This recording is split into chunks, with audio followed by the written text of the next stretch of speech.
शीतला माता का चमत्कारी वरदान।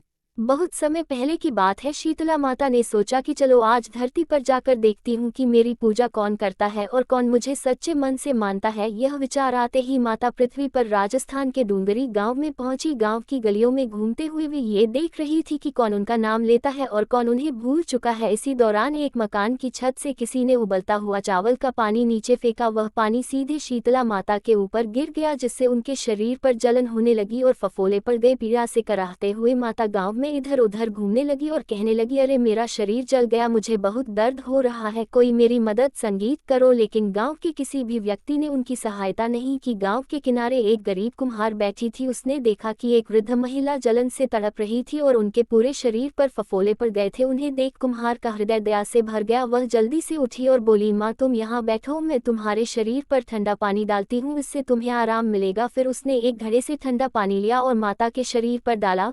संगीत। इसके बाद कुम्हार बोली, माँ मेरे घर में रात की बनी हुई रबड़ी और दही रखा है, तुम उसे खा लो, इससे तुम्हारे शरीर को ठंडक मिलेगी। जब शीतला माता ने वह ठंडी रबड़ी और दही खाया तो उन्हें तुरंत आराम मिला। शीतला माता कुम्हार की सेवा से प्रसन्न हुई। वे बोली, बेटी मेरे सिर में बहुत खुजली हो रही है, क्या तुम मेरे सिर से जुएं निकाल सकती हो? कुम्हार माता के सिर की जुएं निकालने संगीत लगी। जैसे ही उसने माता के सिर के पीछे देखा तो वहाँ एक तीसरी आंख दिखाई दी। ये देखकर कुम्हार घबरा गई और डर के मारे वहाँ से भागने लगी। तभी शीतला माता ने पुकारा, रुक जा बेटी, मुझसे मत डर, मैं कोई भूत प्रेत नहीं हूँ, मैं स्वयं शीतला माता हूँ। ये सुनकर कुम्हार आर्य से कांपने लगी और हाथ जोड़कर माता के चरणों में गिर पड़ी। शीतला माता कुम्हार की सच्ची भक्ति देखकर प्रसन्न हो गई, लेकिन कुम्हारी दुखी होकर बोली, माता मेरे घर में बहुत गरीबी है, मेरे पास ना कोई चौकी है और ना ही कोई आसन जहाँ आपको बिठा सकूं। शीतला माता मुस्कुराए और बोली, बेटी चिंता मत करो, मैं तुम्हारे घर के बाहर खड़े गधे पर बैठूंगी। इसके बाद माता एक हाथ में झाड़ू और दूसरे हाथ में दलिया लेकर कुम्हार के घर के बाहर बैठ गई। उन्होंने झाड़ू से उसके घर की दरिद्रता को हटाया और उसे अपने हाथ के दलिया में डालकर फेंक दिया। बेटी मैं तेरी सेवा से बहुत प्रसन्न हूँ, जो वरदान चाहती है मांग ले। कुम्हारी हाथ जोड़कर बोली, माता आप इसी गांव में निवास करें और जो भी फाल्गुन अष्टमी के दिन आपकी श्रद्धा से पूजा करें, आपको ठंडा जल और ठंडे भोजन का भोग लगाए, उसके घर से दरिद्र दूर हो जाए। शीतला माता ने तथास्तु कहा और वरदान दिया, बेटी इस घड़े के जल को अपनी झोपड़ी की छत पर छिड़क देना, कल इस गाँव में आग लगेगी लेकिन तेरा घर सुरक्षित रहेगा। इतना कहकर माता अंतर्ध्यान हो गई। कुम्हार ने माता की आज्ञा मानी और अपने घर की छत पर जल छिड़क दिया। रात को गांव में भयंकर आग लग गई, लेकिन कुम्हार की झोपड़ी सुरक्षित रही। अगले दिन गांव के राजा ने कुम्हार को बुलवाया और पूछा, सारे गांव में आग लग गई लेकिन तेरा घर कैसे बच गया? कुम्हार ने राजा को शीतला माता की कृपा की पूरी कथा सुनाई। ये सुनकर राजा बहुत प्रभावित हुए। उन्होंने गाँव भर में ऐलान करवा दिया कि अब से हर घर में शीतला अष्टमी के दिन चूल्हा नहीं जलेगा और माता को ठंडे भोजन का भोग लगाया जाएगा।